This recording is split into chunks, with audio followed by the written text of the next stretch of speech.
Hello everyone, सभी को राम राम। दोस्तों, असम के अंदर में राहुल गांधी का 2 दिन पहले दौरा होता है।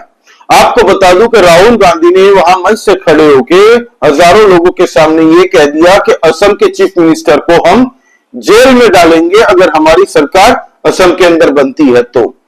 आपको बता दूं दोस्तों, जैसे ही राहुल गांधी अपना भाषण दे के निकले, ठीक अगले ही दिन गोलपाड़ा के अंदर में इलीगल झुग्गी झोपड़ियां जो कि सरकारी जमीन पे दोस्तों गैर कानूनी तरीके से बांग्लादेशी और रोहिंग्याओं ने बनाई है, उसको तोड़ने पुलिस जाती है।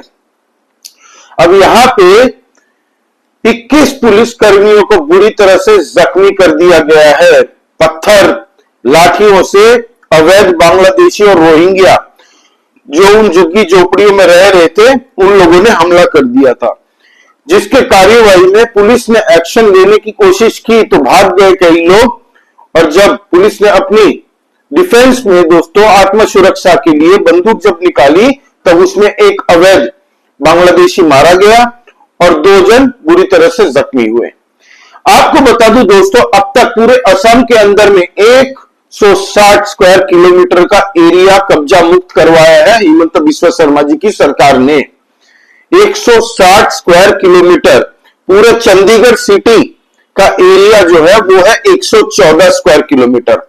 तो आप समझ सकते हैं कि चंडीगढ़ से 30% और अधिक अगर चंडीगढ़ को जोड़ ले तो उतना बड़ा एरिया पूरे असम से दोस्तों मुक्त करवाया है इन कब्जादारियों के चुंगल से। आपको बता दूं, जिसमें अधिकतर जमीन वेटलैंड थी दोस्तों, फॉरेस्ट रिजर्व लैंड थी। तो अब गोलपाड़ा के दोस्तों पेकन रिजर्व फॉरेस्ट के वहां पे कल पुलिसकर्मी गए और अचानक से बांग्लादेशी जो इलीगल झुग्गी झोपड़ियों में दोस्तों बसे हुए थे उन लोगों ने हमला कर दिया पुलिस पे। अब तक 160 स्क्वायर किलोमीटर खाली करवाया तो पत्थर तो छोड़िए दोस्तों, पुलिस कर्मियों के ऊपर में धक्का मुक्की भी नहीं हुई। और राहुल गांधी जैसे ही बयान देके जाते हैं उसके बाद में इन अवैध तरीके से निर्माण कार्यों की हिम्मत कैसे बढ़ जाती है आप समझ सकते हैं। राहुल गांधी जहां जाते हैं दोस्तों घासलेट छिड़कने का काम करते हैं। बिहार में गए तो वहां पे इलेक्शन कमीशन के खिलाफ जहर उगलने शुरू कर दिया और पब्लिक को गुमराह कर रहे हैं। इलेक्शन कमीशन ने कल एक्स प्लेटफॉर्म पे पोस्ट किया राहुल गांधी को मेंशन करते हुए कि ये बंदा झूठ बोल रहा है, अफवाह फैला रहा है, भ्रमित कर रहा है लोगों को। भारत के अंदर में आजादी से लेकर अब तक दोस्तों ऐसा लीडर ऑफ अपोजिशन कभी नहीं मिला जिसको एक इलेक्शन कमीशन जैसी संस्था कह दे कि ये झूठ बोल रहा है। इतना डाउनग्रेड किया है दोस्तों लीडर ऑफ अपोजिशन की उस गरिमा को इस बंदे ने। आपको बता दूं कि असम के अंदर में राहुल गांधी ने क्या कहा था ये मैंने कल की वीडियो में आपको पूरा प्रॉपर तरीके से बताया था। और हिमंत बिस्वा शर्मा ने कल रात को राहुल गांधी और मल्लिकार्जुन खड़गे के बारे में बहुत सारी ऐसी अहम बातें की है। एक तरीके से औकात दिखाई है राहुल गांधी, मल्लिकार्जुन खड़गे और कांग्रेसियों को। उन्होंने दोस्तों कल कहा सबसे पहले तो कि राहुल गांधी खुद एक फॉरेन के एलिमेंट है, फॉरेन एजेंट है, जॉर्ज सोरोस के लाडले हैं। ये जॉर्ज सोरोस का मेन गाय है, ये खुद हिमंत बिस्वा शर्मा जी ने कहा है। आप पहले तो हिमंत बिस्वा शर्मा जी का ये बयान सुनिए। मैं आपको 2-3 छोटे-छोटे क्लिप सुनाऊंगा। हिमंत बिस्वा शर्मा जी ने जिस तरीके से अटैक किया है राहुल गांधी को, उसकी औकात दिखाई है कि चुनाव तो जीते जाते नहीं है, 4 वोट तो जनता तुम्हें करती नहीं है, तुम अपने वोट बैंक पॉलिटिक्स के खातिर यहां पे असम के अंदर में आए और जो गैर भारत विरोधी ताकतें हैं बांग्लादेशी रोहिंग्या उन लोगों को भड़का के तुम गए हो। तो आप पहले तो ये बयान सुनिए। Not the question. Rahul Gandhi and Mallikarjun Kharge yesterday in their meeting openly encouraged the encroachers and land jihadis to encroach lands of the government. He did not realize that in the forest land people cannot be rehabilitated, but he has clearly said that you will be rehabilitated in the same place and you will be provided house etc. Because of those kind of speeches people get encouraged, and today morning the evicted people who were already evicted, they started throwing stone and they also started beating police with the sticks and various other weapons. Police retaliated. 21 police personnel were injured, and obviously on police firing, when we have no other option, we have to open fire. One of the enforcer died on spot, and 2 enforcer is under treatment now. Police has registered a case. We will see who are the people directly and indirectly responsible for this incident. Police will definitely also go through the speeches made by Rahul Gandhi and Mallikarjun Kharge, and if we see that there are elements which will invite panel action, police will not hesitate to take action against Rahul Gandhi and Mallikarjun Kharge.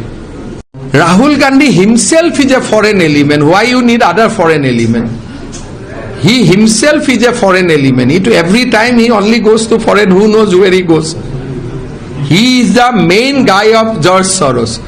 So when Rahul Gandhi and you have Assam PCC president, when you have all those people are here, why you need a different foreign element? They are the highest level of foreign element.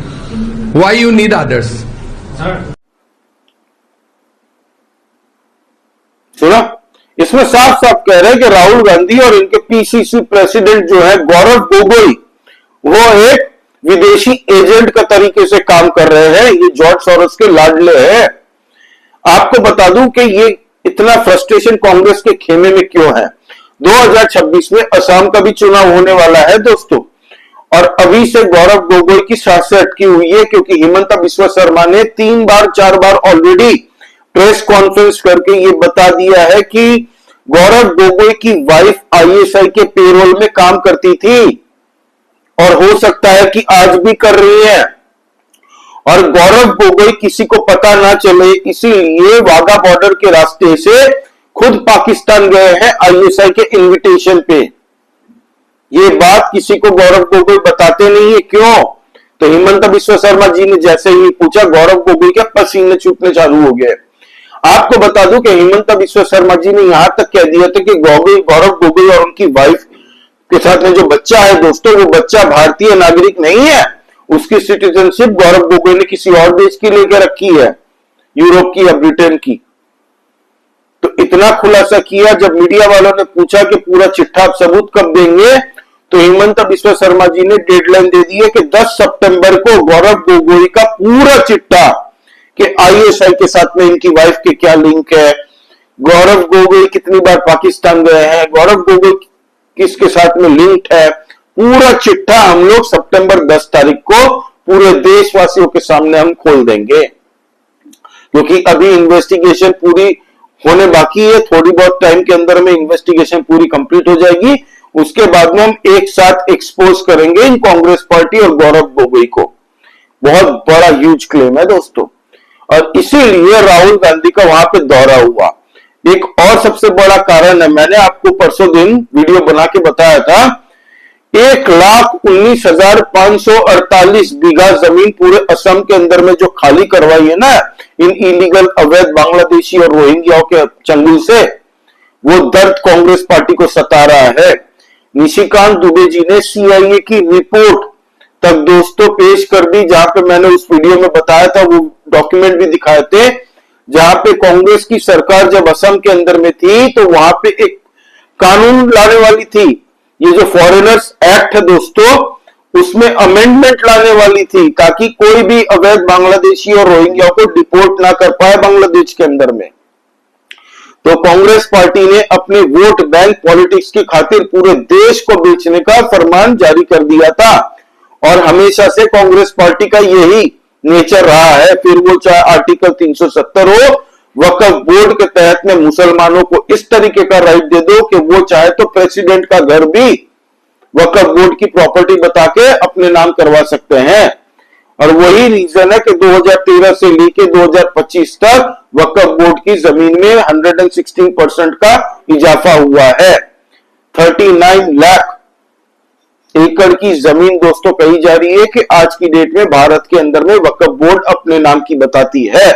लेकिन अब central government ने, भाजपा की सरकार ने जो वक्फ bill लेके आए हैं और वेबसाइट के अंदर में उनको पूरी डॉक्यूमेंट्स के साथ में मेंशन करना पड़ेगा वक्फ की जितनी भी प्रॉपर्टी है पूरे भारत के अंदर में। तो कांग्रेस पार्टी हमेशा से गैर भारत विरोधी काम करती रही है।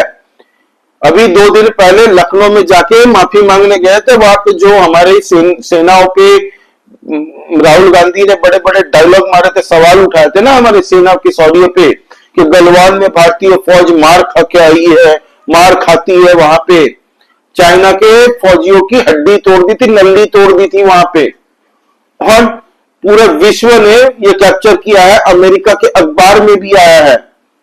चाइना के पेरोल में राहुल गांधी जी यहां पे बात कर रहे हैं, ऐसा लगेगा जिनपिंग के खुद के वकील बन के यहां पे भारत के अंदर में चाइना की बात करते हैं।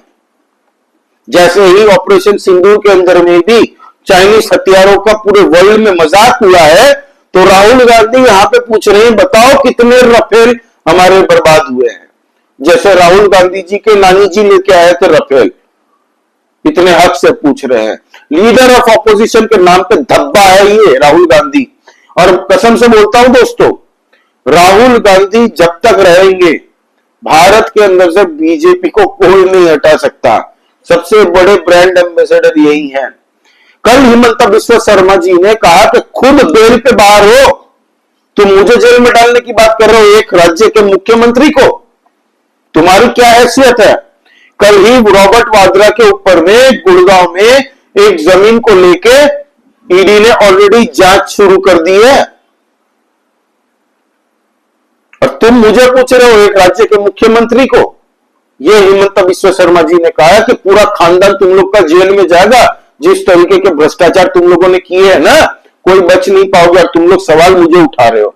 फिर उन्होंने अटैक मल्लिकार्जुन खड़गे के ऊपर भी किया कि मीटिंग के अंदर में मल्लिकार्जुन खड़गे, राहुल गांधी सब बैठे हुए थे, क्लोज डोर मीटिंग थी इनकी, तो वहां पे इन लोगों ने कहा कि इतनी जमीनें ये खाली करवा रहे हैं, अपने दोस्तों को देंगे, अदानी अंबानी को। अब मीटिंग के अंदर में क्या बात हुई वो हिमंता बिस्वा शर्मा जी ने इशारे करके कह दिया, तो कांग्रेस अभी सर्च खुजा रहा है कि भाई मीटिंग के अंदर तो हम कुछ कांग्रेसी ही थे, अब हिमंता बिस्वा शर्मा को कैसे अंदर की बात बाहर पता चल गई। तो अब कांग्रेस के अंदर भी टेंशन चालू हो गई है। लेकिन ये जो मुद्दा था दोस्तों, राहुल गांधी वहां पे गए और अगले दिन 21 पुलिस वालों पे हमला हुआ है, ये बड़ा ही सीरियस क्राइम है।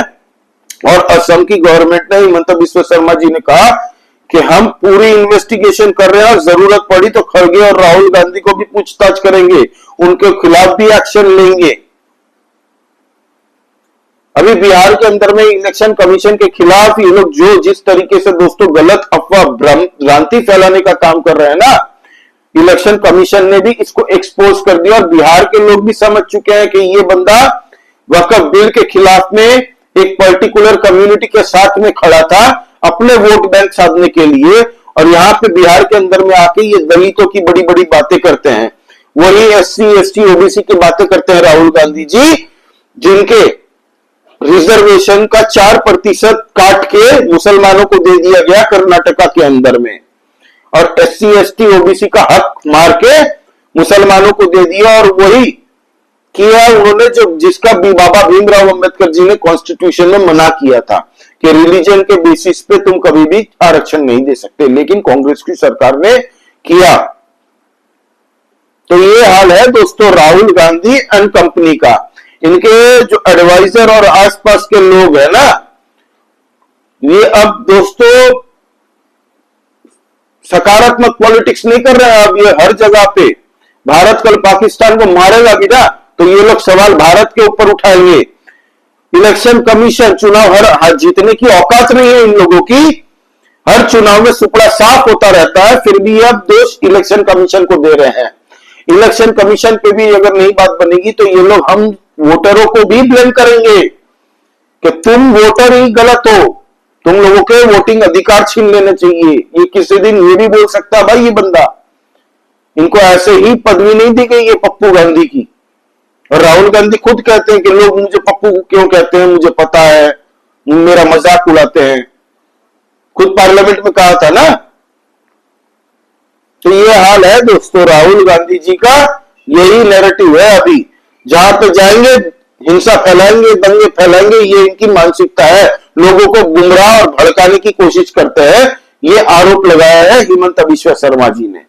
आपका इस बारे में दोस्तों क्या कहना है, प्लीज कमेंट करके बताइए। लाइक कीजिए इस वीडियो को and please subscribe to this channel. जय श्री राम सभी सनातनी और राष्ट्रवादी भाइयों को जय हिंद, वंदे मातरम।